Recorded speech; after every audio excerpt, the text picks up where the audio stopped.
Matthieu chapitre 28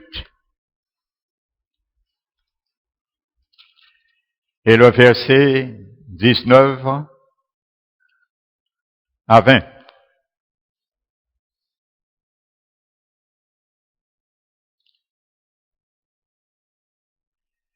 Jésus dit, allez, faites de toutes les nations des disciples,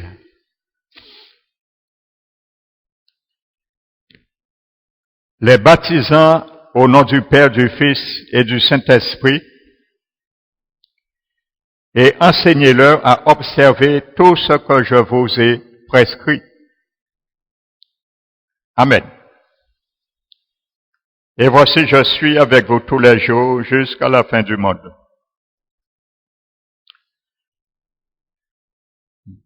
Donc Jésus donne un ordre aux apôtres, mais aujourd'hui, cet ordre aussi s'adresse pour moi et toi. Amen. Donc Jésus ne demande pas de faire des nations ni des croyants, ni des convertis. Amen. Vous allez me dire, c'est un peu paradoxal. C'est bien ça que Jésus nous fait comprendre. Jésus ne veut pas faire des nations ni des croyants, ni des convertis. Amen. Parce qu'un croyant peut croire avec sa tête et non avec son cœur. Un converti peut se déconvertir. Et plus que jamais, c'est ce que nous retrouvons dans les églises des derniers temps. La déconversion, Paul en parle dans la Bible. C'est pas moi qui le dis, Paul a parlé de ce vocable. Des chrétiens qui étaient en train de se déconvertir. Alléluia. La conversion, c'est faire demi-tour. Amen. Ça ne veut pas dire lorsque nous faisons demi-tour, nous allons rester dans cette résolution de toujours faire demi-tour. Amen. Jésus demande à faire des disciples. Ça, c'est autre chose. Amen. Et dans le grec, le mot disciple que Jésus a employé, qui est traduit par disciple, c'est le mot grec mathetes. Et je vais vous donner la définition de ce mot. Amen. J'ai noté la définition.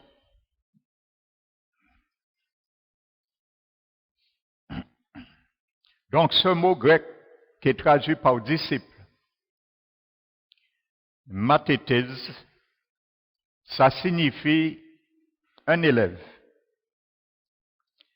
un apprenti, quelqu'un qui suit à la fois l'enseignement et le maître qui le dispense. Un imitateur, celui qui pratique l'enseignement, pas celui qui écoute l'enseignement.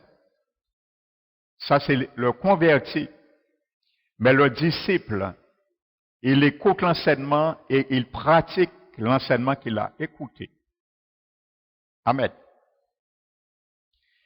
Un imitateur.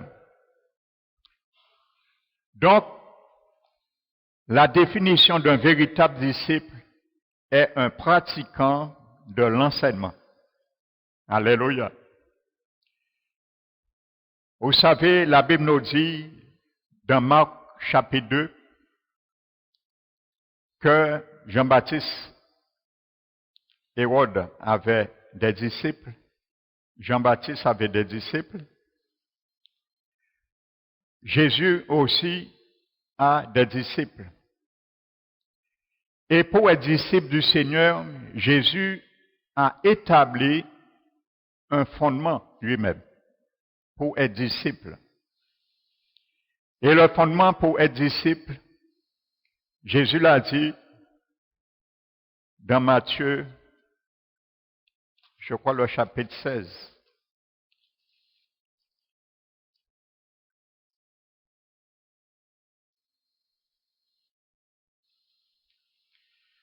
Voici le fondement, les conditions que Jésus établit. Amen. Pour être un vrai disciple de Jésus. Matthieu 16, verset 24. Alors Jésus dit à ses disciples, si quelqu'un veut venir après moi, qu'il renonce à lui-même, qu'il se charge de sa croix et qu'il me suive. Amen. Donc, pour que nous soyons un mathéthèse, amen, pas celui qui a mangé mathéthé à crabin. Alléluia. Il faut premièrement renoncer, comme il dit ailleurs, haïr sa propre vie. Mais dans le langage grec, ça veut dire son âme. L'éducation de son âme antérieurement. Parce que n'oubliez pas, je vous dis, le jour que Dieu nous sauve, lors de la nouvelle naissance, il y a quelque chose que Dieu ne fait pas. Il n'appuie pas sur le bouton d'effacement du disque dur. Le disque dur n'est pas touché, n'est pas détérioré. Et le disque dur, c'est notre âme qui a été réglementée avec les tendances de la chair.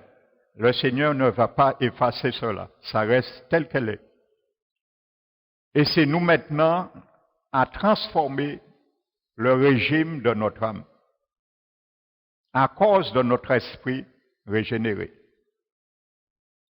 Amen. Vous savez, comprenons bien cela, frères et sœurs, parce que nous sommes dans les derniers temps. Hein. Je le dis, ce n'est pas la peine de se voiler les yeux. Les serviteurs qui ont peur de dire à ces brebis les choses, ça c'est eux. Les choses sont devant nous. Amen. Il faut que nous comprenions bien quelque chose. Vous savez, l'Église de Jésus n'est pas son épouse. Amen. L'Église de Jésus n'est pas l'épouse. L'Église du Seigneur, c'est son corps, mais pas son épouse. L'épouse d'Adam n'était pas le corps d'Adam. L'épouse Ève a été prise du corps d'Adam, mais elle n'était pas le corps d'Adam. Donc, l'Église de Jésus, c'est son corps, mais ce n'est pas son épouse. De même que Ève a été prise du corps d'Adam, l'Église, l'épouse sera prise dans le corps de Jésus qui est son Église.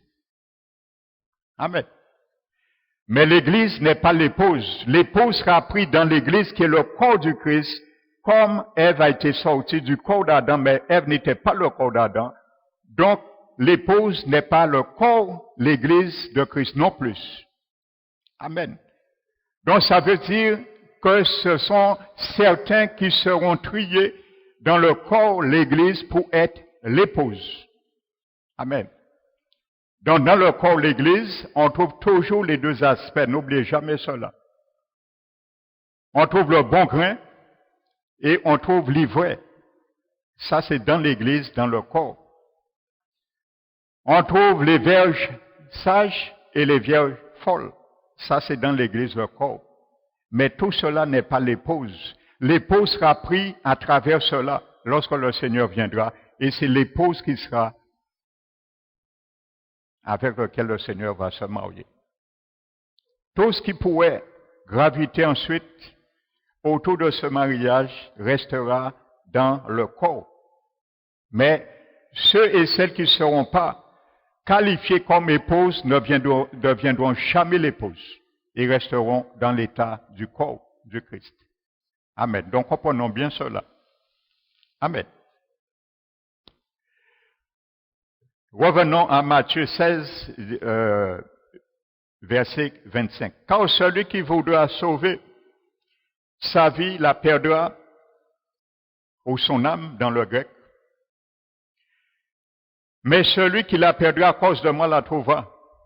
Parce que vous savez, bien souvent, on veut pas perdre la mentalité de notre âme. Parce que Éphésiens 2 nous dit, nous étions morts avant. Alléluia. C'est notre âme qui nous a ramenés dans cette mort au jardin d'Éden. Parce qu'il a voulu prendre son indépendance avec Dieu. C'est l'âme qui a pris son indépendance. Ce jour-là, notre âme est morte. Alléluia. Et même régénérer notre esprit, notre âme demeure aussi mort sans Christ, parce que c'est notre esprit qui doit donner les indications maintenant à notre âme pour le réhabiliter. Amen. Et comme je le dis, je l'ai déjà dit, c'est pas Dieu qui va sauver notre âme. Comprenons bien cela. Prenons ça bien au sérieux. Ce n'est pas Dieu qui va sauver notre âme. Il a déjà sauvé notre esprit. C'est notre esprit sauvé, régénéré, qui doit sauver notre âme. Alléluia. Parce que notre esprit prend les informations du Saint-Esprit pour nous communiquer à notre âme. Et ça se fait par la parole de Dieu. Amen. Donc, que servait-il à un homme de gagner tout le monde s'il perdrait son âme? Amen. Donc, l'apôtre Jacques nous définit bien. Celui qui veut être disciple du Seigneur, il ne doit pas entendre la parole seulement, mais il doit les pratiquer. Et Jacques l'a dit dans son chapitre 1. Pratiquer la parole. Pratiquer la parole, littéralement. Pratiquer la parole. Nous avons vu un disciple, Mathété, c'est un imitateur, un pratiquant dans l'enseignement de son maître qu'il a reçu. Il est pratique. C'est ça un disciple, frères et sœurs. Ne vous bornez pas à les écouter, mais pratiquez-le. Alléluia, dans notre vie. Alléluia. Amen. Avant de prier, nous aurons le droit. La Bible nous dit que c'est la parole qui est plantée en nous qui peut sauver notre âme. Amen. Vous savez, quand Jacques nous dit, la parole est comme un miroir, bien souvent, nous ne voulons pas reconnaître cette réalité. Et comme je le dis, au lieu de regarder le miroir, on le fait rétroviseur. On dit, ah, c'est pas pour moi ça. C'est pour nous. Mais ne crois pas pour nous. Miroir là qu'a dit que on ni on tâche là, nous crois dit miroir là non, en pas ni tâche, c'est un autre monde qui est né. Et miroir là qu'a bien montré nous ni tâche là tel côté avec précision. C'est ça le miroir. Mais nous refusons parfois ce miroir et nous le faisons faire un rétroviseur. Parce qu'un rétroviseur, on ne se voit pas. Mais on voit quelqu'un d'autre. Que la parole ne vise pas. Alléluia, nous sommes d'accord. Un rétroviseur est bien fait pour voir quelqu'un d'autre. Si tu doubles sans rétroviseur, tu risques de faire un accident. Et c'est pour cela, dans les églises du Seigneur, il y a beaucoup de brebis, non seulement qu'ils n'avancent pas, mais ils empêchent d'autres d'avancer parce qu'ils créent des embouteillages à cause de ce rétroviseur.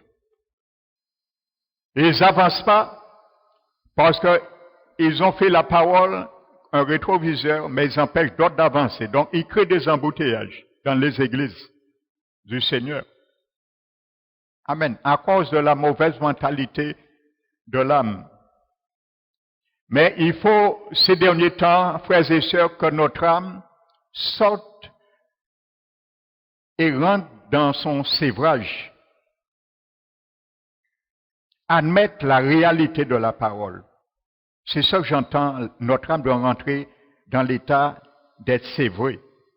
Rentrer dans la réalité que Dieu nous montre et l'accepter. C'est ça. Tant que nous ne l'avons pas accepté, nous ne pourrons pas combattre les mauvaises mentalités, principes qui se sont implantés en nous, nous défaire. Et à ce moment, quand Jésus viendra, nous risquons de rester intacts. Notre âme n'a pas changé pour autant.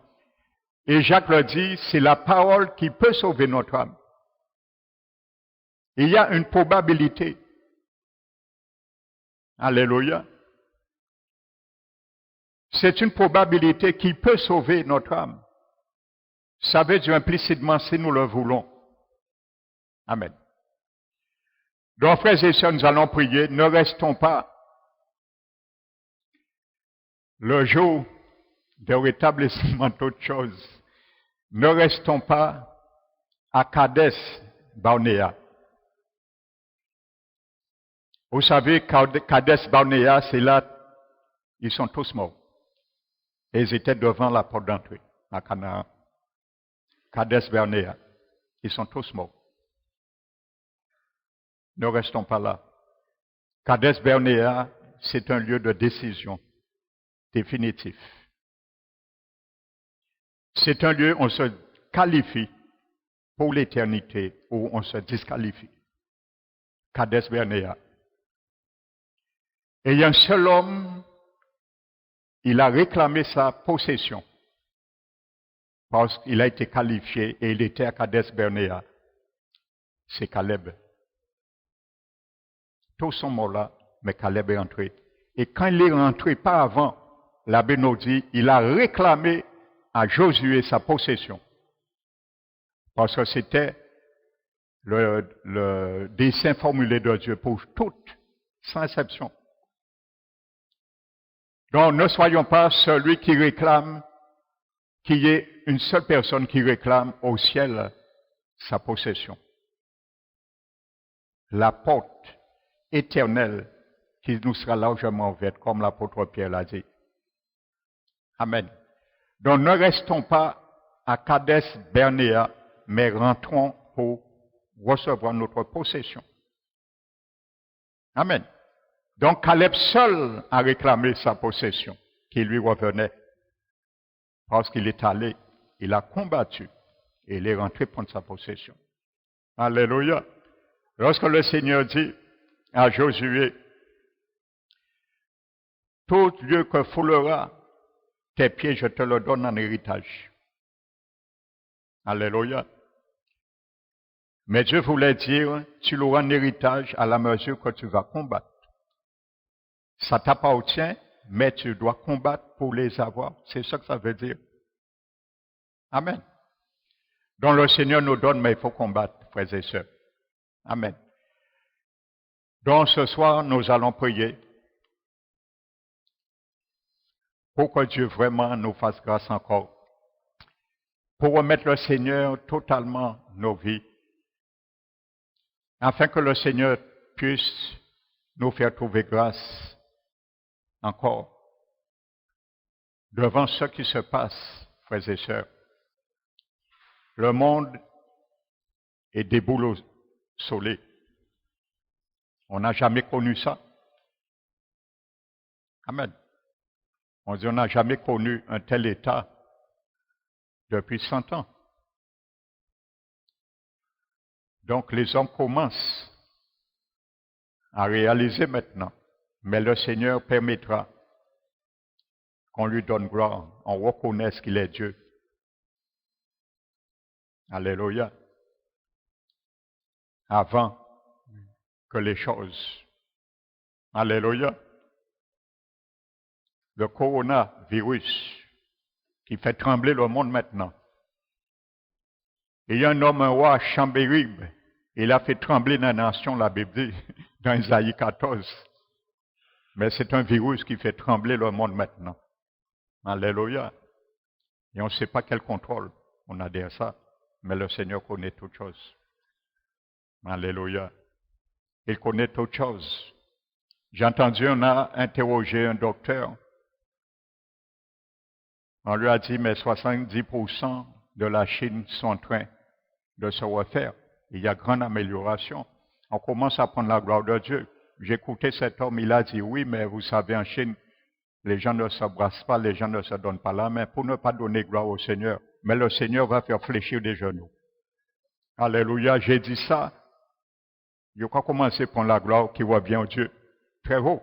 On a dit, oui, mais en Chine, c'est normal. Ils ne se donnent pas la main, ils ne s'embrassent pas.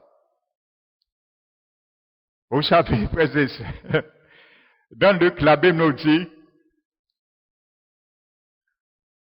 Jean-Baptiste ne mangeait pas. Il ne buvait pas. On lui a dit, il a un démon. Jésus est venu, il mangeait, il buvait. On lui a dit, il est un mangeur, il est un buveur. Et il est ami des gens de mauvaise vie et des publicains. Qu'est-ce que l'homme ne va pas dire? Donc, il y a toujours quelque chose de contraire. Et il y a quoi contre eux même. Jean-Baptiste pas mangé, il pas boire, il dit non démon. Alors Jésus mangeait, boire, il n'a pas dit non démon, il dit, alors, qu'est-ce encore?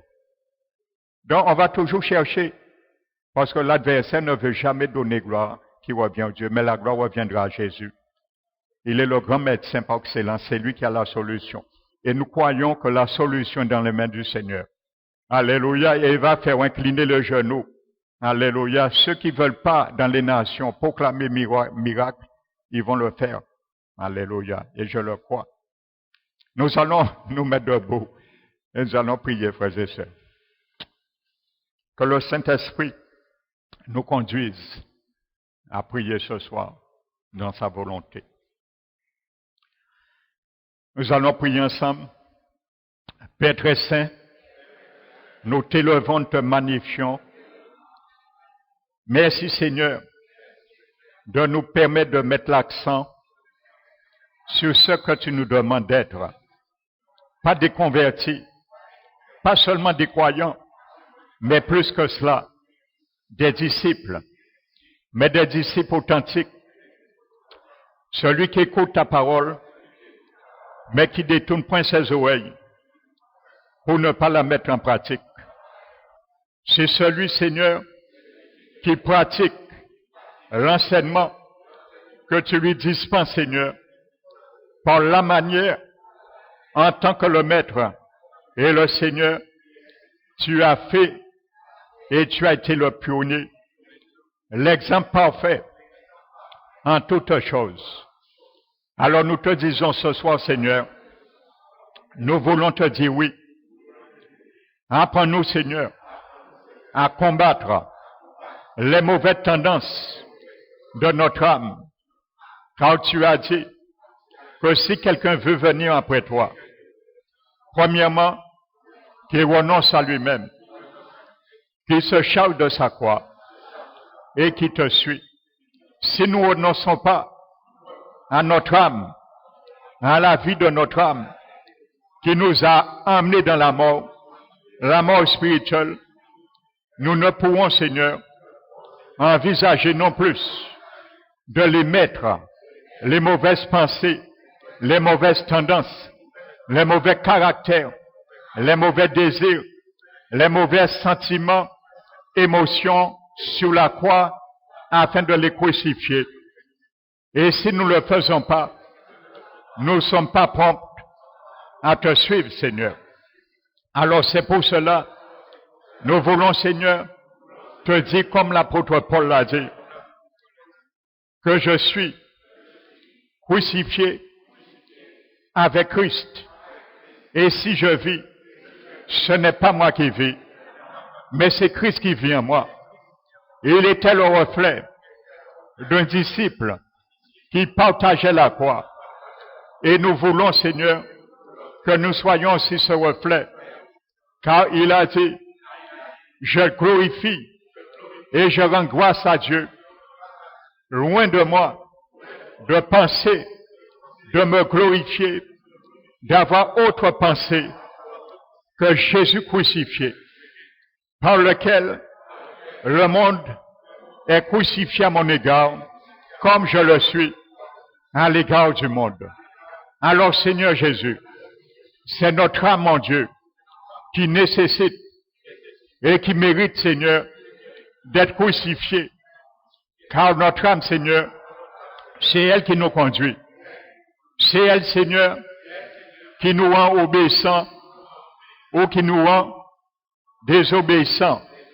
C'est lui, Seigneur, qui nous permet de manifester devant le monde ce que tu es, ce que ta parole représente pour nos vies, dans nos vies, ou qui permettent au monde aussi de ressentir un mauvais parfum que nous dégageons. Mais Jésus nous demande de ne pas dégager une odeur de mort, mais un parfum de vie pour répandre la vie à ceux qui nous regardent, à ceux qui nous observent, à ceux qui nous entendent. Alors, Seigneur, pardon. Pardon encore, Seigneur, pour, Seigneur, d'avoir négligé et permet, Seigneur, déshonorer ton Saint-Nom que nous portons. Alors, Seigneur, ce soir, nous voulons te dire de nous apprendre, Seigneur, à rejeter tout souillure encore qui est entaché dans notre âme, dans nos cœurs, car bien souvent, Seigneur, notre âme sous nos cœurs et nos cœurs sous notre âme. Mais Seigneur Jésus, nous te demandons la grâce encore. Nous te le demandons car tu nous donnes les moyens. C'est parce que, Seigneur, bien souvent, nous n'arrivons pas à mettre les moyens en œuvre que tu nous donnes et qui est aussi en nous pour pouvoir, Seigneur, renverser la tendance. Nous refusons bien souvent que notre âme rentre, Seigneur, dans un état d'être sévré, recevoir et comprendre, accepter la réalité que veut ta parole. Surtout, Seigneur, lorsqu'elle nous présente l'état de notre âme. Et nous savons, toi qui sondes les cœurs, éprouves les pensées, nous ne pouvons te tromper. Car devant toi, tout est à nu, rien n'est caché, mais quand même, Seigneur, nous essayons de mettre ta parole, le miroir à côté, et de le faire refléter un rétroviseur. Mais ce soir, Seigneur, chacun de nous, nous acceptons que ta parole, elle est pour chacun de nous. Et que si ta parole nous demande de changer, nous devons changer. Père éternel, nous voulons, Seigneur, comprendre, Seigneur, de nous apprendre, aider à rejeter tout souillure encore, tout excès de méchanceté et de recevoir avec la douceur toute parole qui veut, Seigneur, nous ramener particulièrement notre âme à une transformation. Car tu as dit, c'est elle qui transforme. Tu le veux, Seigneur.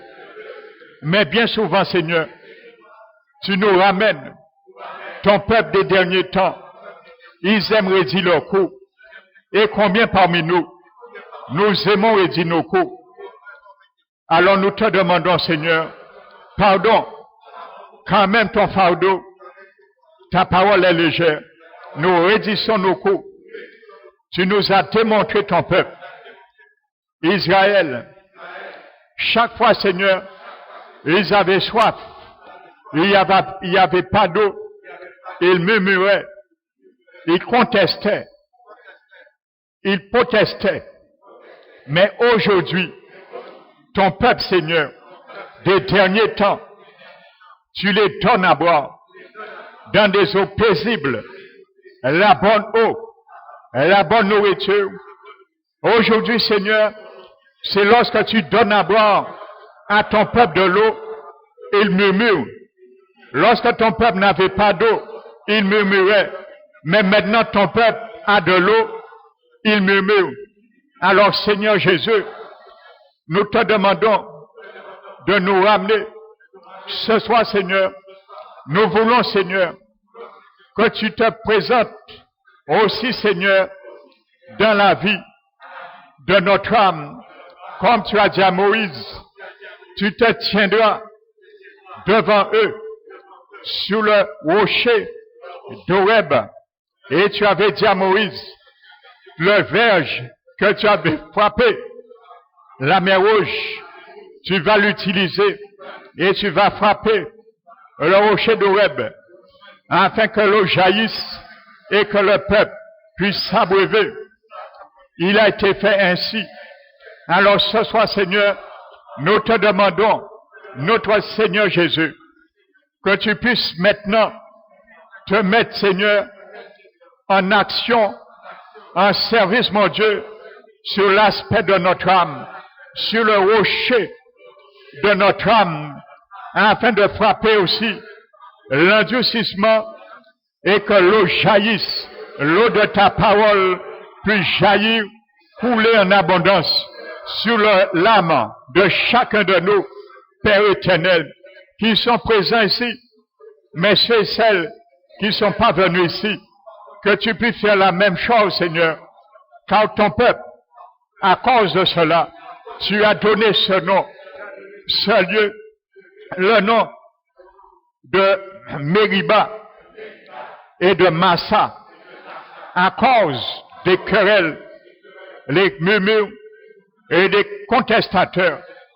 Alors ce soir, Seigneur, tu voudrais, Seigneur, qu'il y ait moins dans ton peuple des Massaïens et des Méribiens, Seigneur. Alors ce soir, mon Dieu, nous te disons, car il se disait, est-ce que le Seigneur, l'Éternel, est au milieu, est parmi nous ou n'est pas parmi nous? Aujourd'hui, Seigneur, tu es au milieu de ton peuple. Ton peuple demande, est-ce que tu es au milieu dans ces derniers temps? C'est l'état de l'âme. Alors ce soir, Seigneur, nous voulons, Seigneur, que tu puisses permettre à chacun de nous de changer cette tendance.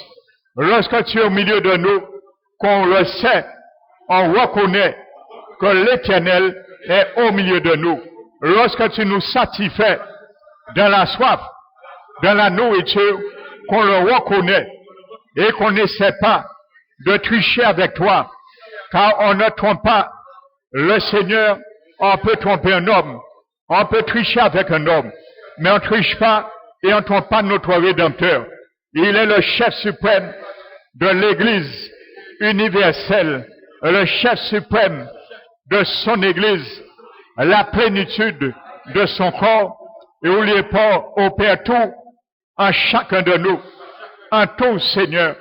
Alors ta parole dit que Seigneur Jésus, de recevoir la parole avec douceur, car c'est elle qui peut sauver notre âme. Alors nous voulons te dire, nous voulons, Seigneur, que notre âme soit sauvée. Apprends-nous, Seigneur. Nous avons trop négligé cela, car tu as sauvé, parce que tu as sauvé notre esprit. Mais nous savons, tu as sauvé notre esprit, afin que nous soyons sauvés et notre âme soit libérée de toute emprise. C'est pour cela, tu as dit que celui qui écoute seulement ta parole et qui ne les pratique pas, comme un vrai disciple qui pratique l'enseignement de son maître.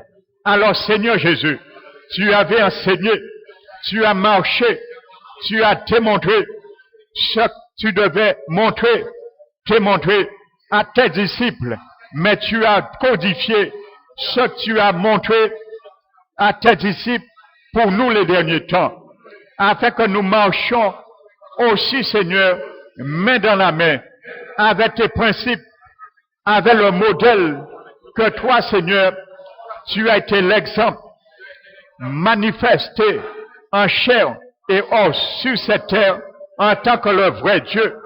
Alors c'est pour cela nous te demandons aussi, Seigneur, apprends-nous à les mettre en pratique, à les pratiquer, car nous serons celui qui a regardé son visage naturel dans un miroir, il est parti et il a oublié aussitôt comment il était.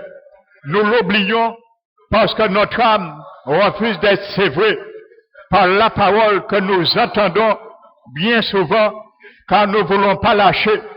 Nous ne voulons pas lâcher bien souvent et en ne voulons pas lâcher, nous ne pourrons pas non plus combattre, Seigneur.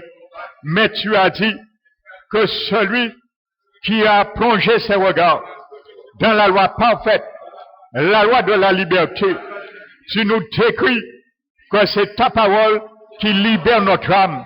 Tu l'appelles la loi de la liberté, car ta parole, c'est le cocon de nos métamorphoses, de la transformation de notre âme.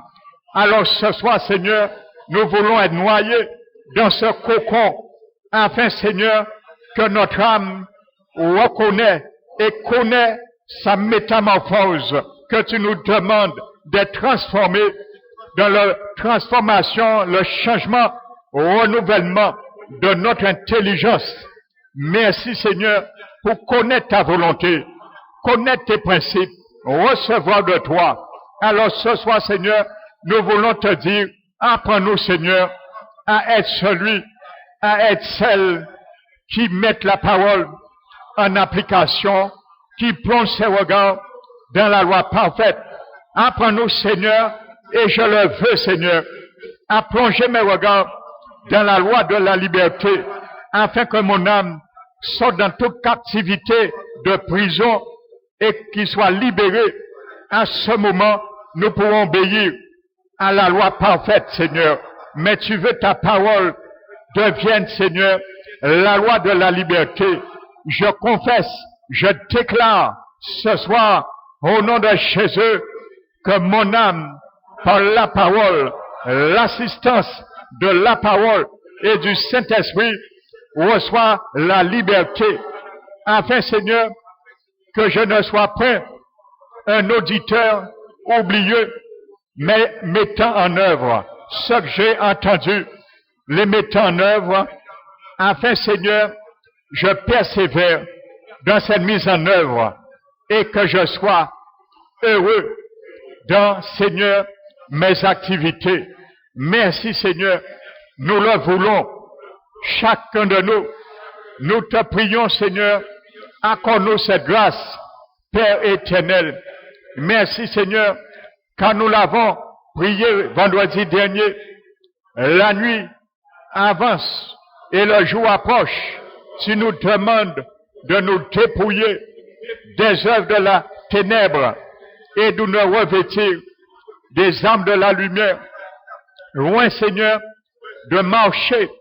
Tu nous demandes de marcher avec honnêteté, loin de tout orgie, de tout ironie, de tout luxure, de tout querelle, de toute jalousie, et de revêtir Christ. Et surtout, Père, tu nous invites à ne pas prendre soin, donner soin à la chair pour satisfaire à ses désirs. Alors ce soir, Seigneur, nous voulons combattre, Seigneur, et te demander, Seigneur, la force, la capacité de combattre, Seigneur, ce qui pourrait empêcher notre âme d'être sauvée. Nous te demandons la force, la capacité, la puissance de combattre les mauvaises tendances, caractères de notre âme qui pourraient nous empêcher d'y rentrer, Seigneur, dans la porte de la gloire éternelle de ton royaume, Seigneur. Nous ne voulons pas, Seigneur, rester, Seigneur, à Cades, Bernéa, mais nous voulons rentrer un jour, Seigneur, pour que nous puissions recevoir l'héritage que tu as préparé pour nous avant même la fondation du monde. Alors ce soir, Seigneur, nous te le demandons. Apprends-nous, Seigneur, à nous appliquer, à mettre en œuvre, à appliquer, Seigneur, à affermir notre vocation et notre élection, afin, Seigneur, le jour venu, nous pouvions avoir notre héritage en possession pour faire, Seigneur, comme Caleb l'a fait. Fais de nous, Seigneur, chaque jour dans nos vies, des Caleb, celui et celle qui n'a pas peur de confronter, qui n'a pas peur d'aller et de combattre en faveur de son héritage. Trop souvent, Seigneur, nous reculons devant les situations, mais Caleb n'a pas reculé. Il a bien vu, Seigneur, où il fallait attaquer. Il a bien vu les Amalécites étaient sur le monde du Midi, les contrées du Midi. Il savait où les attaquer. Aujourd'hui, nous savons, Seigneur, certaines mauvaises tendances de notre âme. Nous avons la capacité de les faire fléchir pour sortir de la bénédiction qui retiennent de nous que l'Éternel nous a donné, nous a promis, nous a donné avec la parole. Alors Caleb le savait. Il savait que les Étiens, les Jubidiens, les Amoréens étaient dans les montagnes. Il savait que les Cananéens étaient le long de la mer, au bord du Jourdain. Il le savait. Ça l'a pas arrêté. Il est allé la combattre. Alors ce soir, Seigneur, il y a un grand géant qui nous empêche à notre âme d'être sévrée dans la réalité, de recevoir un géant, Seigneur, qui nous fait peur. Et c'est ce géant qui empêche à notre âme d'y rentrer, Seigneur. C'est le géant de l'orgueil. C'est l'orgueil, Seigneur, qui est attaché à notre âme, qui nous fait fléchir, qui nous empêche de combattre les ennemis de notre âme, nos mauvais caractères, nos mauvaises tendances, nos mauvaises pensées, sentiments, résolutions, mauvaise volonté. Il nous empêche, c'est l'orgueil. Il est un géant. Mais tu veux, Seigneur, que nous puissions descendre et combattre ce géant et rentrer dans notre possession, car tu veux, Seigneur, l'orgueil puisse s'abaisser. Et tu nous l'as dit, que tu humilies les orgueilleux, mais que tu élèves les humbles. Tu as dit, Seigneur, l'orgueil précède la chute, mais l'humilité précède la gloire. Alors ce soir, Seigneur, nous te demandons, chacun de nous, que tu puisses briser, Seigneur, Père éternel, orgueil qui est en nous, comme un géant, car c'est le géant qui nous empêche de voir ta gloire. C'est ce géant que nous avons peur de combattre, car nous ne voulons pas, Seigneur, nous descendre, nous ne voulons pas nous humilier, tout à main tout-puissante, mais ta parole nous le dit, de nous humilier sous la main tout-puissante du Très-Haut, et nous élèvera. Alors apprends-nous, Seigneur, à combattre ce géant, car l'humilité, Père éternel, a le vertige. Alors ce soir, Seigneur, nous voulons, Seigneur, descendre, chacun de nous, sur certaines rangs que nous sommes montés trop haut, par l'orgueil, Seigneur, l'orgueil qui nous mousse, qui nous émousse, et qui nous empêche de marcher comme un disciple. Un disciple, Seigneur, c'est celui qui reconnaît que dans sa vie, sur son âme, dans son cœur, que la gloire de Dieu, la seigneurie, l'empire de notre Seigneur doit prendre de l'accroissement. Et pour que ton empire puisse prendre de l'accroissement, nous devons nous humilier, car nous sommes, Seigneur, tes disciples. Tu es notre maître. C'est toi, Seigneur, qui nous donne les directions. C'est toi, Jésus, qui nous enseigne comment marcher. Alors ce soir, Seigneur, nous te demandons cette grâce, Seigneur. Apprends-nous à combattre, Père éternel, car ta parole nous le dit, que l'humilité nous savent regarder les autres au-dessus de nous. Mais comme l'orgueil est un géant, il nous empêche de regarder les autres au-dessus de nous et nous empêche, au lieu de considérer nos propres intérêts, de considérer aussi l'intérêt des autres, leur faiblesse, Père éternel.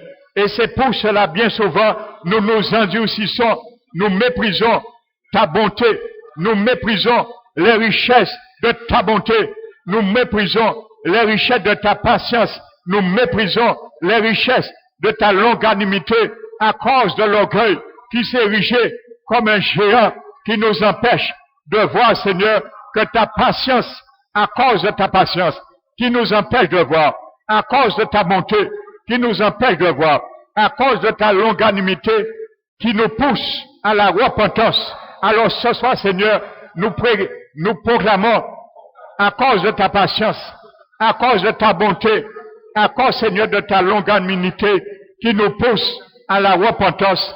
Alors je fléchis les genoux devant toi, et je descends, Seigneur, où tu veux, je descends les genoux, afin que l'humilité prenne la place, et que l'orgueil s'affaiblit dans ma vie.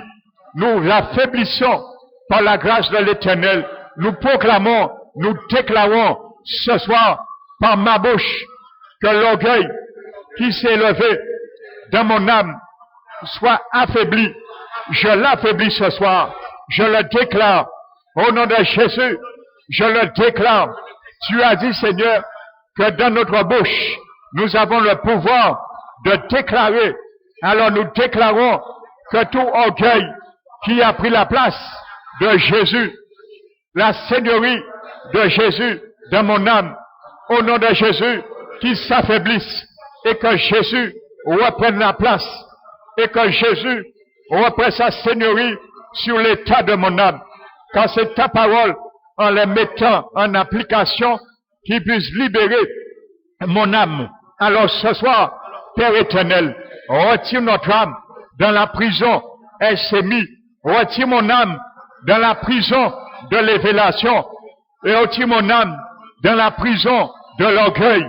Retire mon âme dans cette prison qui ne veut, c'est vrai, mais qui veut rester à l'état d'écouter, mais de ne pas mettre en application, de ne pas pratiquer ta parole.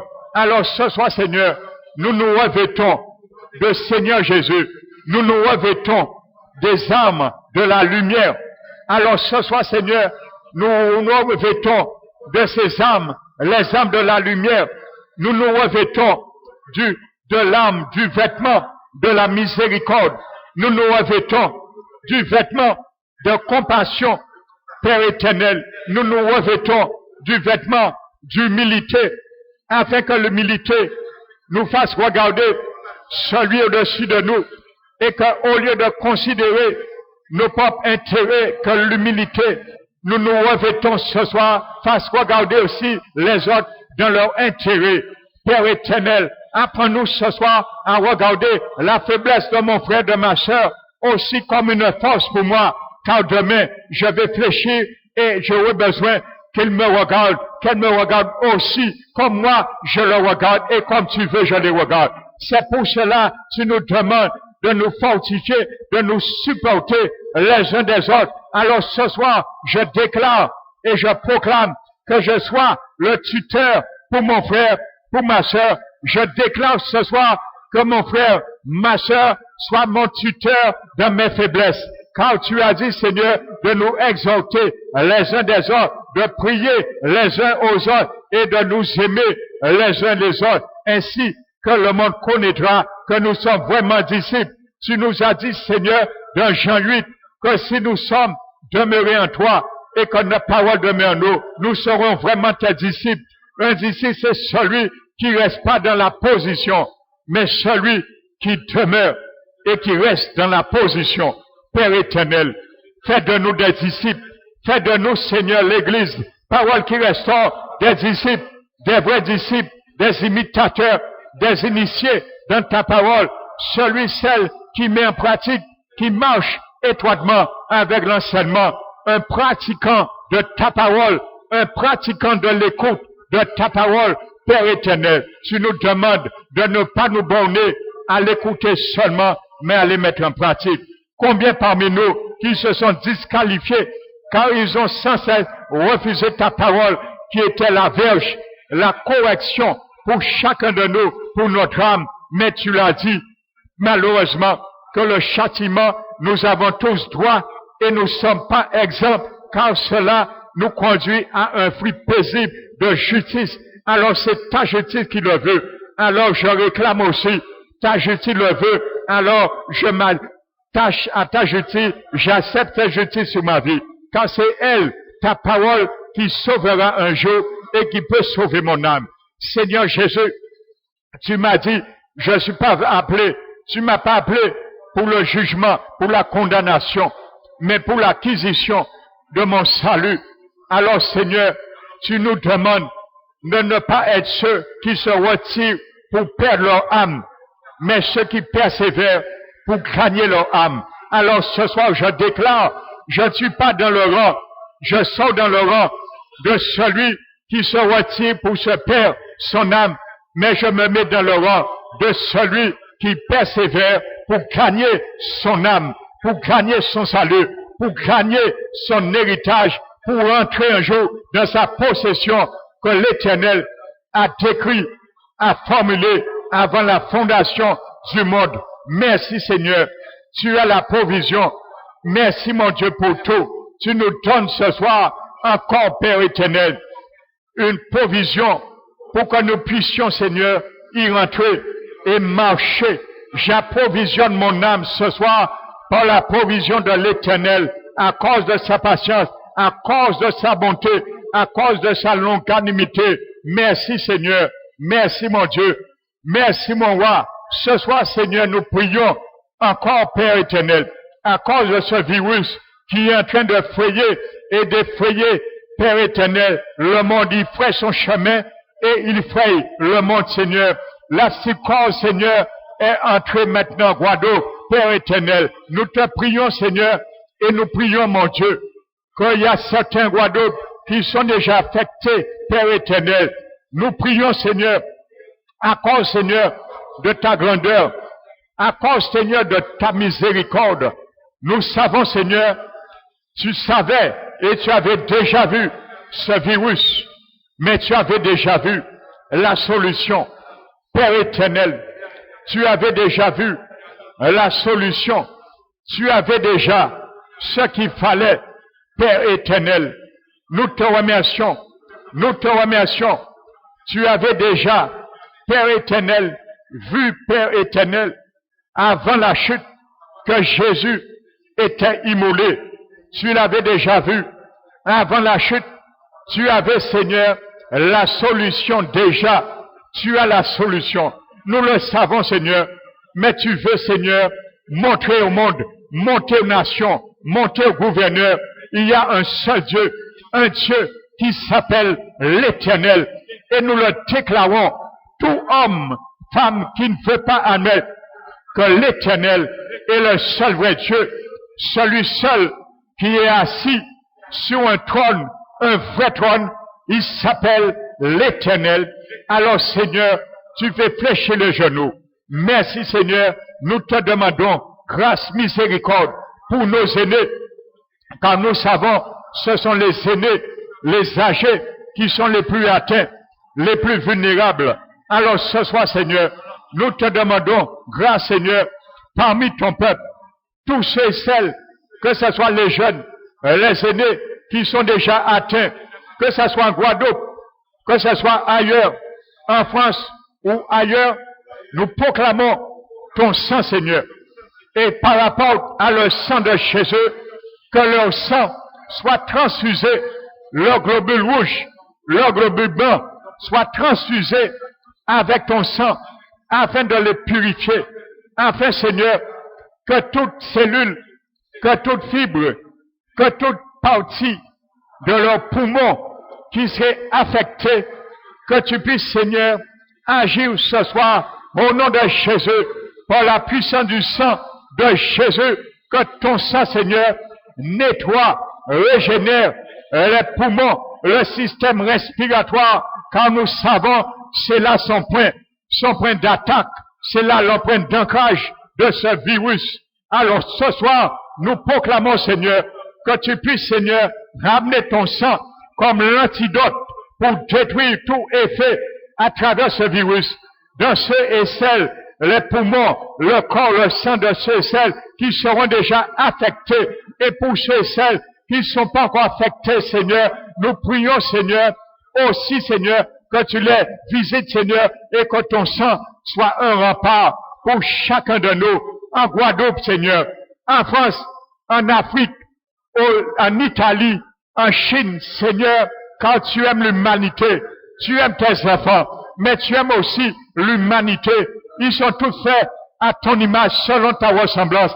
Tu ne voudrais pas seulement qu'un seul périsse à cause de l'état de leur péché, mais tu veux sauver le pécheur. C'est pour cela, Seigneur, nous prions encore ta miséricorde. Nous plaidons ta miséricorde. Afin, Seigneur, que tu arrêtes, Seigneur, et que tu diminues le taux de mortalité. Merci, Seigneur. Tu as déjà montré que ta main est mise sur la situation en Chine, Seigneur, lui où s'est sorti ce virus. Tu as commencé par lui à améliorer les choses pour démontrer que tu es un Dieu qui compatit à la situation et que tes regards sont ouverts sur toute situation. Merci, Seigneur. Nous prions, Seigneur, que vraiment, Seigneur, que ton sang purifie l'atmosphère, purifie l'air dans le monde entier, que tu sanctifies, tu purifies l'air, l'atmosphère, Seigneur, afin de démontrer que le coronavirus n'est pas plus grand que toi, n'est pas plus grand que ton décret, n'est pas plus grand que ta souveraineté. Merci, Seigneur. Tu es le Dieu de la résurrection. Tu donnes la vie aux morts et tu donnes la mort à ceux que tu veux aussi, que tu puisses donner la mort à ce virus, Seigneur. Que tu puisses aller, Seigneur, à la source, Seigneur, détruire ce qui a ramené ce virus en existence, Seigneur. Nous prions ce soir encore. Nous nous levons, Seigneur. Nous te demandons, Seigneur, grâce, miséricorde. Car un jour, Seigneur, tu as montré à ton serviteur Ézéchiel, tu lui as montré, Seigneur, un homme vêtu de blanc et portant une écritoire sur la ceinture. Et tu lui as dit de choisir des hommes et de venir. Tu as crié fort à ses oreilles. Tu es en train, Seigneur, de crier très fort aux oreilles de tes serviteurs. Tu es en train, Seigneur, de crier très fort aux oreilles de tes élus. Alors ce soir, nous prions, Seigneur, de la sorte. Tu as appelé et il y a des hommes qui sont venus, chacun, Seigneur, avec un instrument de destruction à la main. C'était pour châtier la ville. Et tu as dit, Seigneur, ils se sont tenus avec cet homme. Mais nous savons, c'est notre Seigneur Jésus-Christ qui était cet homme. Ils se sont tenus tous devant l'autel des reins. L'autel des reins, Seigneur, et la cuve des reins. C'est un symbole de la pitié que tu as pour l'humanité. C'est un symbole de ta miséricorde. C'est un symbole de ton pardon. Un pardon, Père éternel, qui n'a pas de mesure. Alors ce soir, nous voulons nous tenir devant nous avec notre Seigneur Jésus, devant le trône de grâce, devant cette cuve des reins, le sang, Seigneur, qui pardonne, qui lave, qui purifie, Père éternel, afin que tu puisses ne pas oublier que nous t'avons même demandé dans ces lieux de marquer, comme tu l'as fait pour Ézéchiel, de marquer le fond de certains Israéliens. Oh, prompt, Seigneur, à cause du gémissement et ils gémissaient à cause, Seigneur, des abominations qui sévissaient à cette époque. Tu les as marqués afin qu'ils puissent, Seigneur, aller et détruire. Père éternel, nous te demandons pas ce soir de détruire quoi que ce soit. Nous te demandons pas de détruire aucun homme, aucune femme, aucun jeune. Nous te demandons de marquer le fond de beaucoup parmi ton peuple qui se lève pour se lever, Père éternel, ressentir le fardeau que toi tu déposes sur le cœur pour prier, Seigneur, pour cette situation. Nous te demandons de marquer le fond de ceux et celles des hommes, des jeunes, des femmes, afin qu'ils reçoivent le fardeau et prier, Seigneur. afin, Seigneur, qu'ils ressentent, qu'ils gémissent, qu'ils soupirent contre toute abomination qui s'est faite. Car nous savons, Père éternel, tu as dit, il n'y a pas de malédiction sans cause. C'est pour une malédiction que ce virus a été venu. Tu l'as permis, car il n'y a rien qui se fait que l'Éternel ne permet.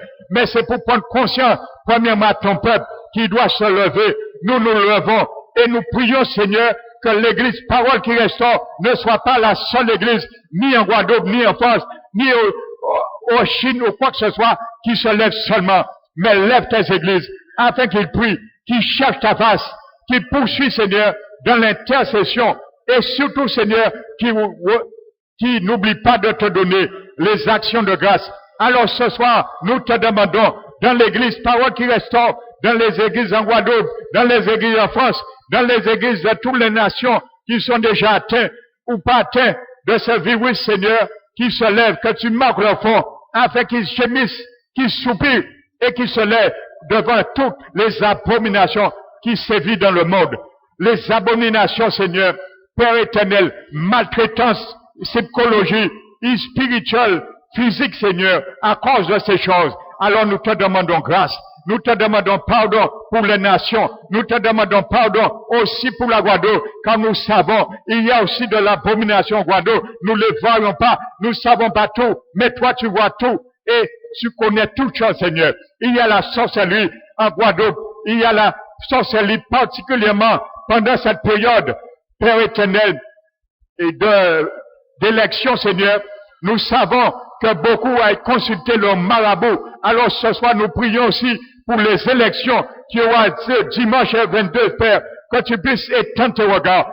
Et Père éternel, abolir tout hôtel de sacrifice où les candidats ont été faire leur travail pour être élus. Que tu portes ta main sur ces choses, que tu portes un coup fatal sur tout hôtel de sacrifice, afin, Seigneur, à travers ce virus, que ça soit pas faire un pierre de coups et qu'il y ait beaucoup de morts à cause du virus. Mais étends ta main. Nous connaissons ces choses. Nous connaissons ces pratiques. Nous connaissons ces principes. Alors, Seigneur, au terme des 32 communes de la Guadeloupe, nous prions pour les élections. Enfin, Seigneur, nous savons, Seigneur, tu as dit, il n'y a aucune autorité qui n'est établie de toi, mais tu ne légifères pas dans la décision des hommes. Alors, ce soir, Seigneur, nous te demandons grâce que tu puisses émettre ton regard et que si ton peuple vote pour un candidat, que tu permettes la direction que toi tu les donnes. Tu connais les cœurs. Nous ne connaissons pas les cœurs. Nous te demandons particulièrement cette église, Parole qui restaure, tu l'as implantée à Bémao. Nous te demandons grâce que tu puisses permettre, Père éternel, tu vois le cœur de celle qui doit être élu mise en place à Bémao, à la mairie, à la commune de Bémao. Nous prions, Seigneur, nous remettons les choses entre tes mains. Nous pouvons nous tromper, mais toi, tu ne te trompes jamais, Seigneur. Alors c'est pour cela, nous te demandons la direction pour cette vote, pour cette vraiment, Seigneur, municipal, Seigneur. Alors ce soir, Seigneur, nous prions, mais nous te demandons, Seigneur, que tous ceux et celles qui sont allés consulter les marabouts, que tu les mettes à côté de la liste de l'élection, que tu retires leur suffrage, Seigneur. C'est notre prière, Père éternel. Merci, mon Dieu. Nous remettons, Seigneur. Nous remettons nos aînés. Nous les remettons, Seigneur. Nous te demandons grâce, miséricorde, que nous te les remettons, Seigneur. Que tu puisses les garder de toute fragilité. Car c'est là, Seigneur, le virus fait à plus de force, d'action, de mortalité. Mais Seigneur, à cause des richesses de ta bonté, à cause des richesses de ta patience, à cause des richesses de ta longanimité, à cause, Seigneur, de ta miséricorde qui triomphe de ton jugement, nous te demandons d'étendre ta main. Si tu ne le fais pas, nous savons, Seigneur, que le monde entier va subir un désastre chaotique. Alors nous te demandons grâce, ta miséricorde. Donne un moyen afin que ton peuple continue à venir se regrouper dans la quantité que tu définis et que le diable ne puisse point trouver faveur pour pouvoir agir et écarter ton peuple. Merci Seigneur. Nous mettons notre foi, nous mettons notre confiance en toi et tu nous demandes de ne pas nous inquiéter, de rejeter, de bannir l'inquiétude et de rejeter toute crainte, de bannir toute frayeur. Il ne s'approchera pas. Alors c'est pour cela nous gardons la paix qui vient de toi, qui vient d'en haut. Garde nos cœurs en Jésus-Christ et que nos vies, la vie de nos jeunes, la vie de nos enfants, la vie de nos aînés reste cachée en toi. La santé de nos jeunes, la santé de nos enfants, la santé de nos aînés reste cachée en toi, Jésus. Merci Père, c'est au nom de Jésus, nous t'avons prié et nous te glorifions. Amen.